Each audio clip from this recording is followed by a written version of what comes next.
ندارم. منم همینطور. آهای ما گشنمونه، بیا غذا بخوریم. داشت یادم میرفت پیستاکیو، جیجیرک، اینا برادرامن. چطوری این همه سال زنده موندی؟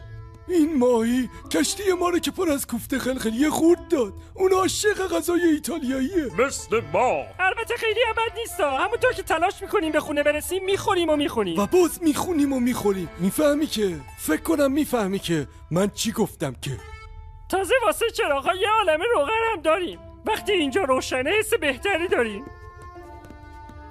باید فکر بهار دماغت بکنیم. واسه اینه که همیشه میگم هیچ وقت بدون ابزارت از خونه بیرون نیا. من که هیچ وقت نشیدم اینو بگی. از حالا به بعد همیشه میگم. وای درد نداره پسرم، وایسا یکم دیگه مونده.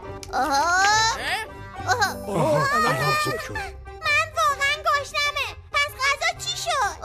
ما یه عالم غذا داریم. بچه‌ها بدبخت شدیم، غذامون تموم شده.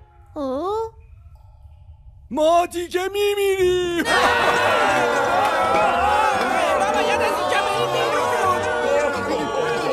پیستاکیو خیلی متاسفم. برات زندگی خیلی خوبی آرزو داشتم. میخواستم ببرمت باغ وحش کلاسای شعبده بازی یه فکری دارم، ما میتونیم روغن کرچک بخوریم. منصور چیه؟ دیوونه شدی؟ روغن کرچک حالمونه به هم میزنه.